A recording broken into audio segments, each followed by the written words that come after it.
नमस्कार साथियों, मैं रणवीर सिंह राठौड़ और हंसवाहिनी जीके क्लासेज में आप सभी लोगों का हार्दिक स्वागत करता हूं। साथियों, हम लोग पढ़ रहे हैं प्रजामंडल आंदोलन। तो शुरू करते हैं प्रजामंडल आंदोलन की एक और कड़ी। और आज की कड़ी में हम लोग, इससे पहले हम मारवाड़ प्रजामंडल आंदोलन, मेवाड़ और जयपुर वाला पढ़ चुके हैं। तो अब बीकानेर प्रजामंडल आंदोलन शुरू करते हैं। बहुत ही संक्षेप में मैंने यहाँ पर लिखा है, कुछ घटनाएं आप जानते भी हो, कुछ है ना पहले की चीजें भी रिवाइज हो रही है, तो उनको लेते हैं साथियों।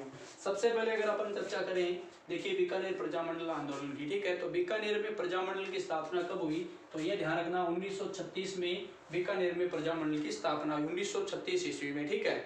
एक सबसे इंपॉर्टेंट बात ये भी ध्यान रखना, बीकानेर प्रजामंडल राज्य का ऐसा प्रजामंडल है जिसकी स्थापना राज्य के बाहर होती है, ठीक है। राज्य के बाहर मतलब कलकत्ता में अपन चर्चा करेंगे। और एक ऐसा और भी प्रजामंडल है जो है सिरोही, 1939 में उसकी स्थापना भी मुंबई में होती है, मुंबई में, ठीक है। तो देखिए अपन चर्चा करते हैं बीकानेर प्रजामंडल आंदोलन की 1936। देखिए सर्वप्रथम यहाँ पर एक घटना होती है साथियों, इसकी चर्चा में किसान आंदोलन कर रहा था उस समय भी बताई थी।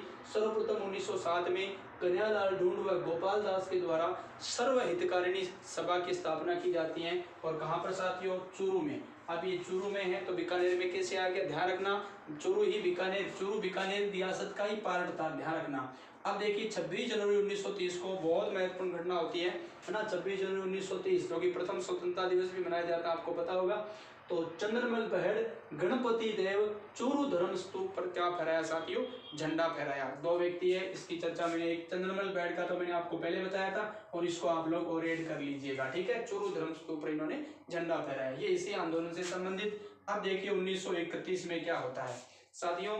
1931 में द्वितीय गोलमेज सम्मेलन है, आप जानते हो कि 1930 में प्रथम, 1931 में द्वितीय और 1932 में तृतीय, 3 गोलमेज सम्मेलन होते हैं। तो ये 1931 वाला चल रहा है ना, द्वितीय गोलमेज सम्मेलन है। और गंगा सिंह जी बीकानेर के महाराजा, तीनों में भाग लेते हैं, आप जानते होंगे।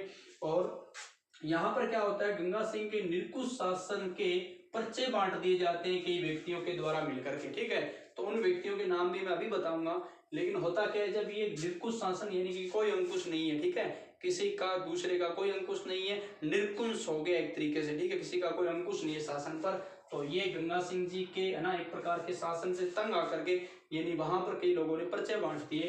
कहां पर, लंदन में गोलमेज सम्मेलन में। तो ये देखिए सम्मेलन को बीच में ही छोड़ करके किसको, गंगा सिंह जी को आना पड़ा। कहां पर साथियों, यानी कि वापिस बीकानेर आकर के इन्होंने क्या काम किया, सभी राजनेताओं को क्या बना दिया, बंदी बना लिया। और इन राजनेताओं में कौन कौन थे, एक तो सत्यनारायण वकील था, वकील बिना ऐसा काम पूर्ण करे, है ना। कुंभाराम, गोपाल दास, चंदनमल बहेड़, सोनलाल, प्यारेलाल, लक्ष्मीचंद, इन सभी को क्या बना लिया, बंदी बना लिया, ठीक है।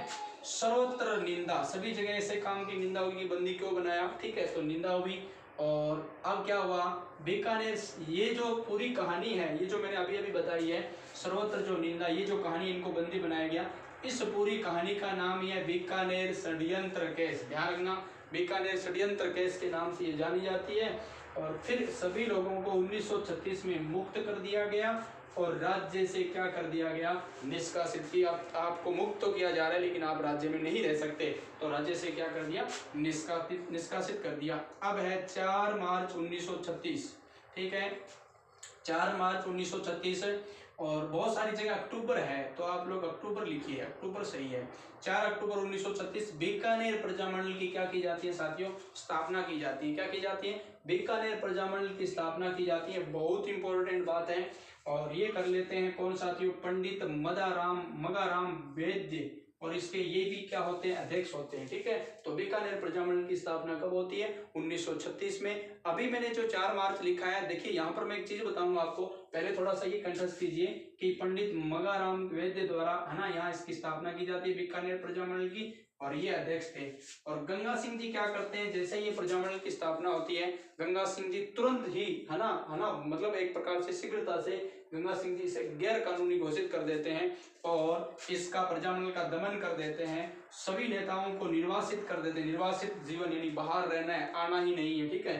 तो नेताओं को निर्वासित कर दिया जाता है। और वैद्य जी को 6 वर्ष के लिए क्या कर दिया जाता है, निर्वासित और प्रजामंडल की क्या कर दी जाती है, भ्रूण हत्या। इसी घटना को कहते हैं प्रजामंडल की क्या, भ्रूण हत्या। यानी कि प्रजामंडल शुरू हुआ था, शुरू हुआ ही नहीं, उससे पहले ही उसका क्या कर दिया गया, दमन कर दिया गया। पैदा हुआ नहीं, उससे पहले उसका क्या कर दिया गई, हत्या कर दी। कन्या भ्रूण हत्या के समकक्ष आप जानते होंगे, तो प्रजामंडल की क्या कर दी गई, भ्रूण हत्या। इसी घटना को कहते हैं, ध्यान रखना ये बात है, बीकानेर के ही है, ठीक है। थोड़ा मैं आपको बता देता हूँ, लेकिन ये मैं अभी भी 4 मार्च की जगह 4 अक्टूबर इसलिए लिखा है कि लगभग बीकानेर की जो प्रजामंडल की स्थापना 4 अक्टूबर को ही मानी जाती है। वास्तविक चीज ये देखिए, इसके बाद क्या होता है कि 1936 की ये पूरी कहानी होती है, यानी प्रजामंडल की भ्रूण हत्या। फिर क्या होता है, कलकत्ता में ये लोग कलकत्ता चले जाते हैं और वहां जाकर के प्रवासी जो बीकानेर प्रवासी जो राजस्थानी है, उन लोगों के सहयोग से कलकत्ता में बीकानेर प्रजामंडल की क्या की जाती है, स्थापना की जाती है। हालांकि ये समय आते आते 1937 हो जाता है, लेकिन फिर भी ये लिखा गया है कि बीकानेर प्रजामंडल की राज्य के बाहर स्थापना होती है, ठीक है। राज्य के बाहर कहाँ पर, कलकत्ता में, और तारीख बताई जाती है 1936। तो आपको भी यही ध्यान रखना है कि बीकानेर प्रजामंडल की स्थापना 1936 में हुई और कहाँ पर हुई, कलकत्ता में हुई। कहाँ पर हुई, कलकत्ता में हुई, कलकत्ता में। और बीकानेर प्रजामंडल की स्थापना अध्यक्ष किसे बनाया गया, लक्ष्मी देवी शर्मा को। पहले जो हुआ था उसका मगाराम वैद्य था, ठीक है। और इसके सहयोगी के रूप में मगाराम वैद्य भी है, श्री राम शर्मा और भी है कई। तो ये राज्य से बाहर स्थापित प्रजामंडल है भाई, राज्य से बाहर स्थापित प्रजामंडल।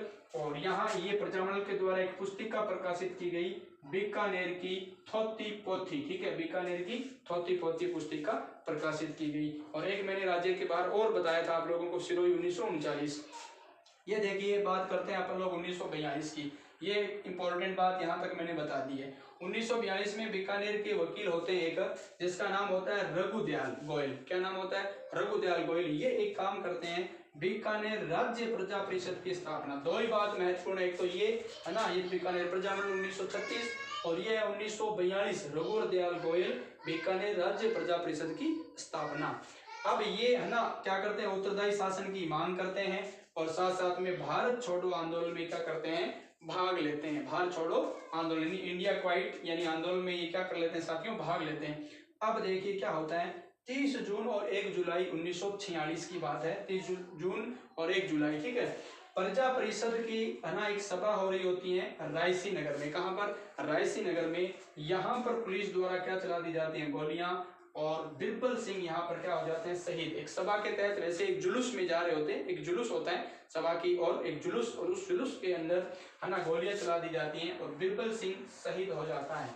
ध्यान रखना, बिरबल दिवस कहाँ मनाया जाता है, बीकानेर में, शहीद दिवस के रूप में। ध्यान रखना 6 जुलाई को यहाँ पर किसान दिवस भी मनाया जाता है। ये भी थोड़ी बहुत इंपॉर्टेंट बात साथ में बता देता हूँ, 6 जुलाई को किसान दिवस भी बीकानेर में ही मनाया गया था, ठीक है। बीकानेर में ही 6 जुलाई को किसान दिवस मनाया गया था। किसान आंदोलन में एक चीज और लिख लेना आप, ठीक है। और 12 जुलाई को शहीद दिवस मनाया गया है। ये शहीद दिवस किसके याद में, शहीद बिरबल सिंह के याद में। बिरबल एक हरिजन युवक है, हरिजन थे और इनकी क्या हो गई थी, मतलब ये इनका बलिदान हो गया था, इस वजह से यहाँ पर 12 जुलाई को शहीद दिवस मनाया जाता है, ठीक है। अब देखिए जागीरदारों का दमन चक्र, इस आंदोलन के बाद जागीरदारों का फिर दमन चक्र चलता है और एक कांगड़ा कांड होता है भाई। ये कांगड़ा कहाँ पर है, रतनगढ़ तहसील में है और रतनगढ़ किस जिले में, चूरू में है। अक्टूबर 1946 की बात होती है। कांगड़ा के ठाकुर है जिनका नाम है गोपाल सिंह। कांगड़ा के ठाकुर कौन है, गोपाल सिंह।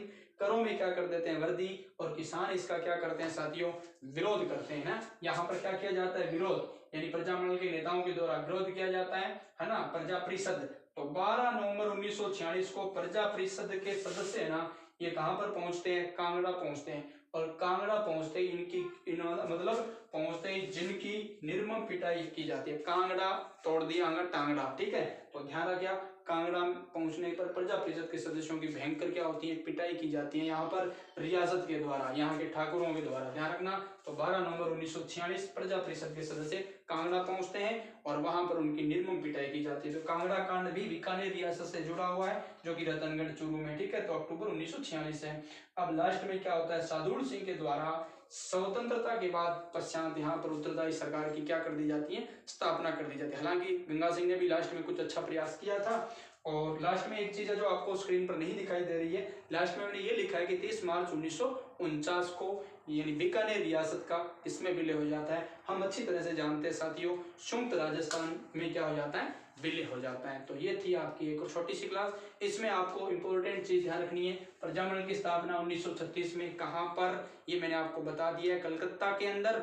और है ना, अध्यक्ष कौन है, वहां पर एक महिला का नाम आप लोग इसमें जरूर याद रखना। मैं आपको कई 2 बार बता चुका हूँ। वैसे तो यहाँ पर बीकानेर के अंदर तो सबसे पहले जो अध्यक्ष बने थे यानी 1936 में, तो वो तो मदाराम वैद थे, लेकिन जब बात कलकत्ता की हो रही है तो लक्ष्मी देवी को आप लोग याद कर लेना। एक प्रजा परिषद यानी रघुवर दयाल गोयल, ये 1942, और रायसी नगर वाले ये मामला याद करना। शहीद दिवस के रूप में बिरबल है ना सिंह को आप जरूर याद रखोगे। और कांगड़ा दमन चक्कर तांगड़ा, ठीक है, कांगड़ा टांगड़ा, और ये 1946 की बात है। तो ये कुछ चीजें थी जो आप लोगों को याद करनी थी। तो मुझे लगता है क्लास भी आपको पसंद आएगी साथियों। जय हिंद, जय भारत, वंदे मातरम, जय हिंद की सेना।